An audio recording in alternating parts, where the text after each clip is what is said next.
Alrighty. There's my button. And okay, we're off. A couple of weeks ago, we started our study of angels, and of course, I made the comment at the time. Angels is sort of not the right word, but it's the one that we're used to, so that's sort of what we're titling it. And we did a bunch of intro stuff. And today, what we're going to do is we are going to look at all kinds of different terms that the Old Testament uses for these spiritual beings. Jimmy, could you pass those out, or maybe nominate someone to pass these out? And this handout I'm giving you it's just all the words that we're going to go over this morning. Because the Bible, particularly today, we're going to be looking at the Old Testament, uses a lot of different terminology to talk about these beings, these spiritual entities, these non-corporeal, that means don't have a body kind of beings. And we're going to look at, and I've got it broken up on your sheet here, there's really three different kinds of words we're going to look at. We're going to look at terms that talk about the nature of these beings. In other words, what are they, or what are they like? We're going to look at terms that sort of describe their status. In other words, sort of their rank in relation to one another, how they all sort of fit together in the unseen realm. And then finally, we're going to look at terms that describe their function. What do they do? And I'll go ahead and give you sort of the upshot of the whole lesson. The word that we tend to use, angel, is simply a word that means messenger. It is one of the functions that these beings do. So they are not by nature angels. That is their job description. But I've mentioned that before, and we will talk a little bit more about that as we go on. So what we're going to do this morning is really just an extended vocabulary study, and I think I've put all the words. There's words I've left out, stuff that doesn't get used a lot, that's not going to have bearing on sort of the direction we go with this study. But I think I've got everything on the sheet here that we're going to talk about this morning, so maybe you can follow along there. Okay. Let's start with really the simplest word to talk about these particular, and forgive me if I just call them all angels. I'm talking about all of them regardless of function. So all of these angels or spiritual beings or again, whatever you want to call them. One of the words that's used to describe them is the Hebrew word ruach. Now, I'm pretty sure you're not going to be tested over Hebrew vocabulary to get into heaven. I might, because I've had the class, but I don't think you will be. But ruach is a really interesting word. In 1 Kings chapter 22, this is the scene we've looked at before with the prophet Micaiah talking about what's going to happen to Ahab. Verse 21. And then a spirit, this is a scene in heaven that Micaiah is describing. Then a spirit, a ruach, came forward and stood before the Lord and said, I will entice him. And the Lord said, by what means? And he said, I will go out and be a lying ruach in the mouth of all of his prophets. And he said, you are to entice him and you shall succeed. Go out and do that. So this being that in this heavenly scene approaches God is simply described as a spirit. Now, he says he's going to go out and be a lying spirit in the mouths of Ahab's prophets. And there are plenty of people out there who will try to explain that away in modern terms. And they will say, well, this is not really a spiritual being, but what happened is God sort of upset them or gave them anxiety or just sort of messed with their mind. And they try to get away from this concept of this spirit being doing something. But that's not what the Bible says. The Bible doesn't say God tricked their brain somehow or gave them a mental condition or a mental illness. He said this spirit went and did this. And if you look in verse 19 of this passage, the Lord was sitting on his throne, and all the hosts of heaven standing beside him on his right hand and his left. So this spirit is part of all of this heavenly host. And we're going to talk about that word host here in a little bit too. But spirit describes its nature. It is a being without a body. That is spirit. Several other instances, and you can look in your Old Testament, get you a good concordance, and just about any time in the Old Testament you hear the word spirit, that's going to be this Hebrew word ruach. Now, it's real interesting because this, well, I'll talk about this on the next slide too, that word has some other meanings.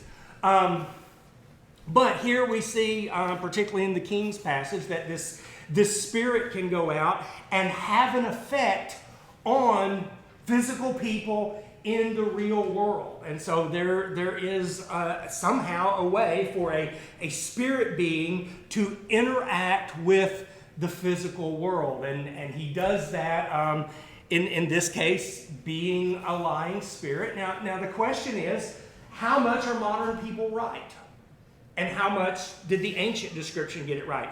Is God altering someone's mental state? And I'm going to say that's perfectly possible. But I also think we've got to take the words of Scripture seriously. When it says a spirit did that, then I'm going to say, I'm going to bet probably a spirit did that. And so you have this spirit interaction with the world. Now, here's one of the places where this word gets a little funny, because there's some ambiguity in the word ruach.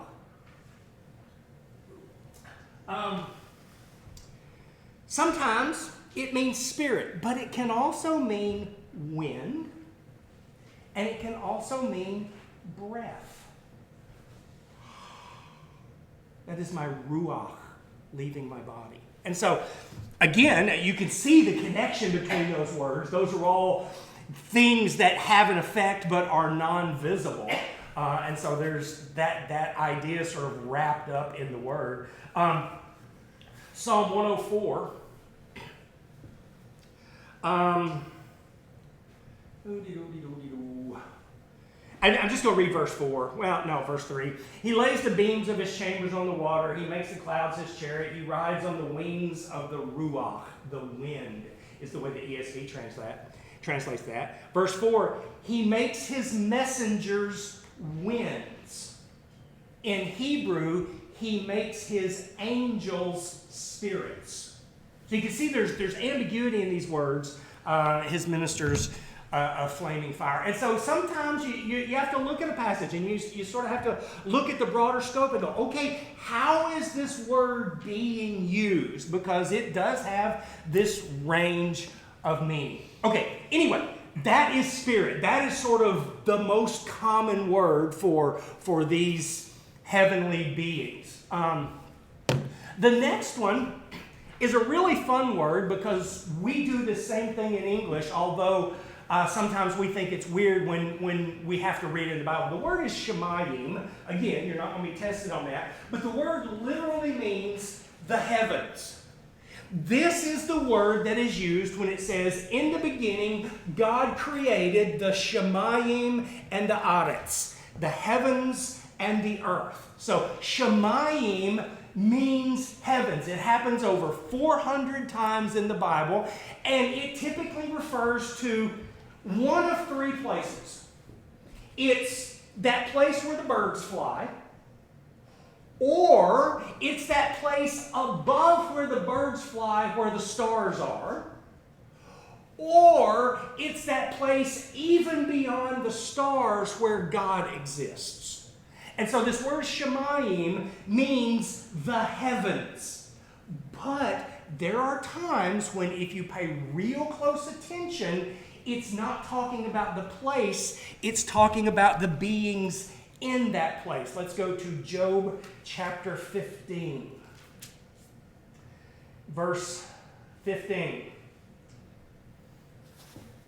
Behold, God puts no trust in his holy ones. Now, in a few minutes, we're going to see that holy ones is another word to talk about these spiritual beings. God puts no trust in his holy ones, and the heavens are not pure in his sight.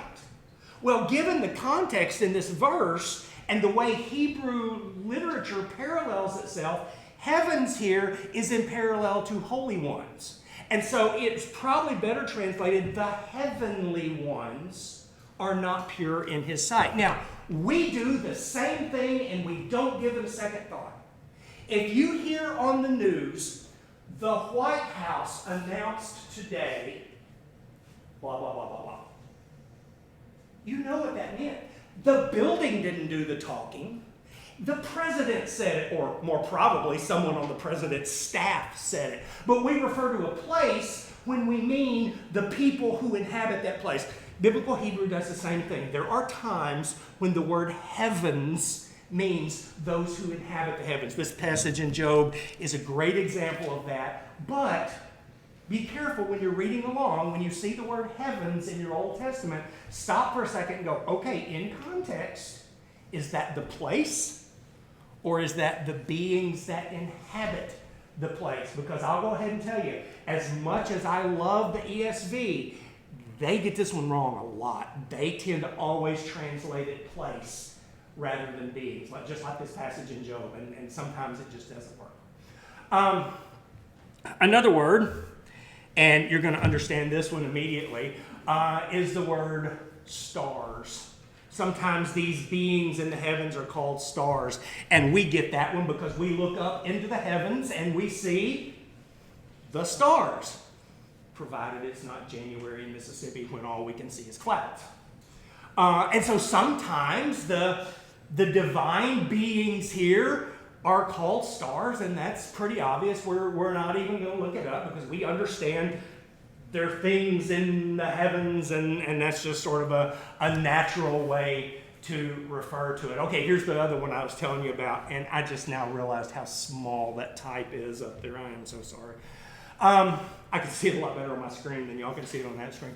The next word is, and I know this is a really weird-looking word. I'll pronounce it for you. Kadoshim.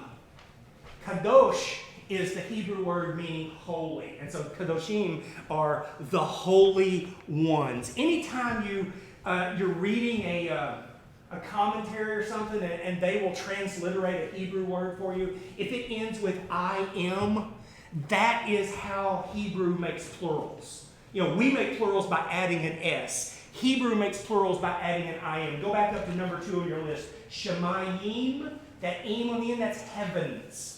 So that's a plural. And so down here, the holy ones, Kadoshim, it's the Kadosh ones. Kadosh means holy. And again, we just saw in Job chapter 15 where he says, the holy ones, God puts no trust in them. And so in this sense, holy doesn't mean perfection. It rather is speaking to proximity. These are the ones who exist close to God. Therefore, they are in some sense holy because they are close to God. And this is another concept that at first blush we may go, now wait a minute, but we understand it. Because there are a couple of passages in the Bible. One is Exodus 3, and one is Joshua, it's either 4 or 5, where Moses in one case and Joshua in the other comes up and encounters this being. And this being in both instances says, take off your shoes, for the place where you are standing is holy ground. And in those instances, the place is holy because the person is close to God. In one case, it is either Yahweh or the angel of Yahweh. In the other place, it is the commander of the Lord's army who accepts worship, which means he's somehow Yahweh himself. But again, it is the proximity to God that makes the place holy. Same thing here. These beings who live in proximity to God are referred to scripturally as the holy ones. And again, that doesn't mean they're perfect. They most certainly are not in many cases. That's just one of the words that's used to them. And I saved the best for last because we have beaten the dead horse of this word before. It's the word Elohim, which is sort of the Hebrew word, generic word for God. But in a former study we did, we've talked about how this word has a broader meaning than just that one being we call Yahweh. This word speaks to spiritual beings in the unseen realm. Because, and I know that because sometimes this word is grammatically used plurally, and so there's more than one, so it can't be Yahweh. There are other times when this word is used to talk about demons, and we would not say that a demon is Yahweh. There is one time in Scripture where this word Elohim talks about a deceased human. When the witch of Endor is calling up the spirit of Samuel, and Samuel is showing up there, she says, I see an Elohim coming up out of the earth.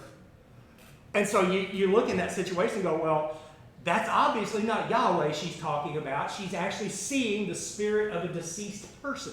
And so this word has a range of meanings, but it all has to do with these disembodied spiritual beings. Okay, that is first column. Those are simply words that are used to describe these beings, and it speaks of their nature, the fact that they are spiritual, they are in proximity to God, they exist in this heavenly realm. And that's the important part of who and what they are.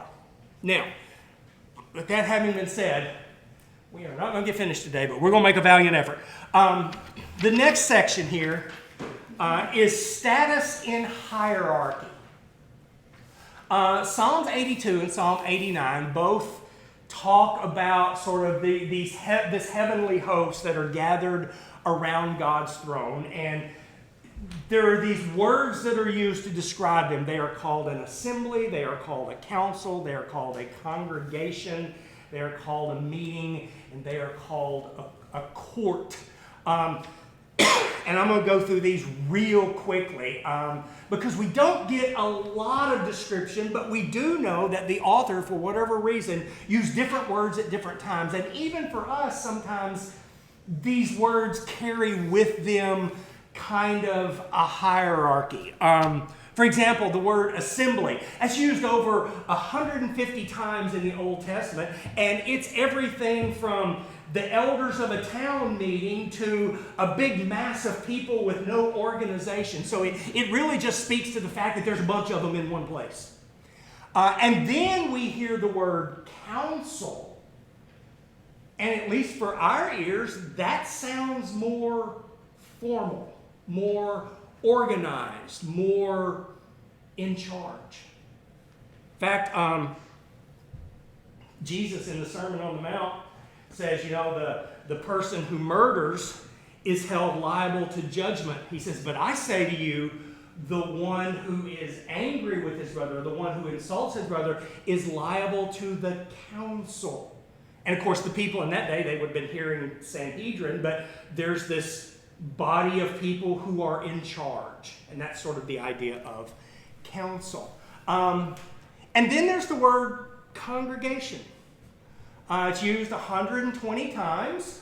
In Psalm 89, the sons of God who are in the skies meet in the congregation of God.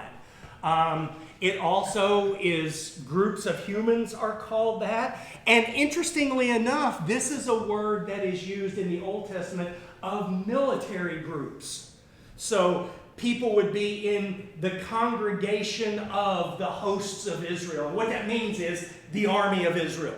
They're getting ready to go out and do something, and yet this is the word that describes them because it's a word that describes a group. Again, there's the word assembly. Isaiah uses that. And over in Daniel, Daniel writes a lot of his stuff in Aramaic, not in Hebrew, so this tends to be an Aramaic word, din, but it means court. And it has to do with that kind of court specifically that renders judgment. But he's talking about these spiritual angelic beings when he does that. So, talk about hierarchy for just a second. All of these beings that make up these collective groups, they're all Ruachs or Shemayim or Elohim. They're all spiritual beings, but there seems to be kind of levels or rank. And I know that because this is the Joshua passage. There it is, 5. Joshua 5. The very last of the chapter. When Joshua was by Jericho, he lifted up his eyes and looked, and behold, a man was standing before him with his drawn sword in his hand. And Joshua went to him and said, "Are you for us or for our adversaries?" And he said, "No, I am the commander of the army of Yahweh, and I have come." That word commander is the little Hebrew word sar.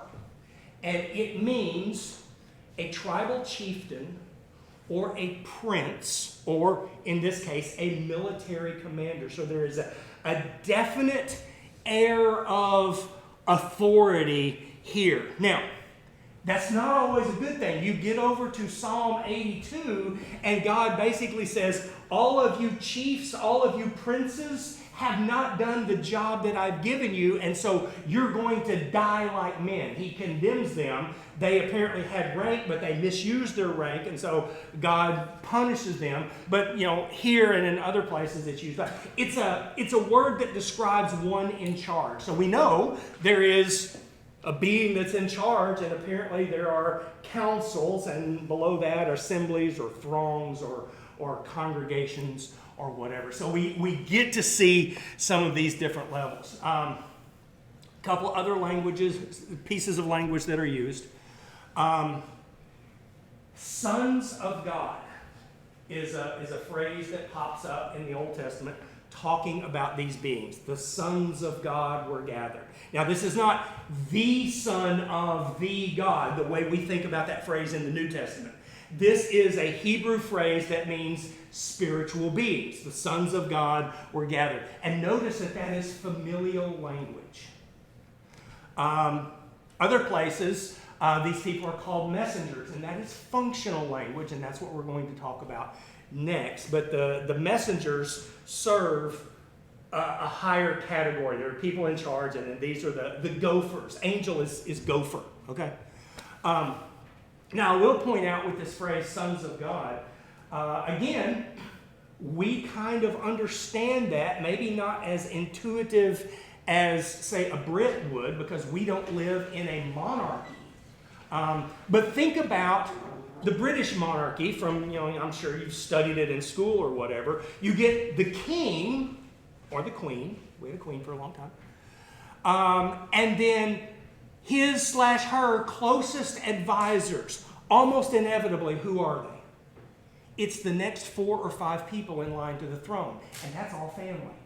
In fact, there's even a name for that group of people, that 4 or 5 or 6 close personal advisors to the monarch are always the next, I think there's 5 of them, there may be 6, but it's the next 6 people who are of legal age and who are in the line of succession. So, little Prince George, who's 6 or 7 years old now, he's not on that council, but his daddy is, and his uncle is, although he quit, I think. In fact, I find it interesting because you get to one of the families, and I don't even remember which of the royal families it is, but they've got 2 daughters, and the oldest daughter is on the council, but the youngest daughter is not, because when you get to that one, that's your 6. And number 7 doesn't get to be on the council. But anyway, I say all that to say, we understand that monarchies say, I want my family around me, helping me out. Sons of God is familial language. And God says, I want my family around me, helping me run the show. They're not ultimately in charge. He is. But they are there. And so we get, again, hierarchical language, and when you get to things like messenger, that is merely function. Now, I'm going to draw a line right here because we got a ways to go to talk about function, but I am going to preview the words that we're going to talk about next week. This is language describing what these beings do. There is the word angel, which in Hebrew is malach, and it simply means messenger one who carries a message. It's actually related to the Hebrew word for a business trip. You're going on a trip, you're going somewhere with a specific piece of business in mind. That is our word, angel. Minister, we understand the word minister. Watcher, that will take a little bit of explanation, but you'll get it. Host, we talked a little earlier about all the hosts of heaven. This is where that word comes in. And then, of course, the two words that you've always heard and probably never knew what they meant, cherubim and seraphim. I've actually heard people say cherubims and seraphims, and that's the plural of a plural. Of course, we in the South can cope with the plural of a plural, can we not? We got y'all, which is plural, and then we got all y'all, which is the plural of the plural. So we can understand. But it's cherub and seraph are the singulars. Cherubim and seraphim are the plural. And these are all words we'll talk about next week. And you've already got them on your list if you want to tuck that in your Bible. Questions or comments? This is like taking a college class. I'm gonna take that as a compliment. You can. He is.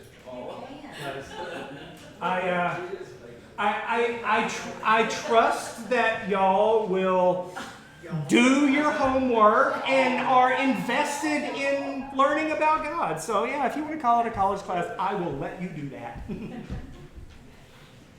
Alrighty, I'm gonna shut off the recording now, and I'll actually what I'll probably do is later this afternoon upload it to YouTube and then just shoot you a link so that Diane can watch it. All right?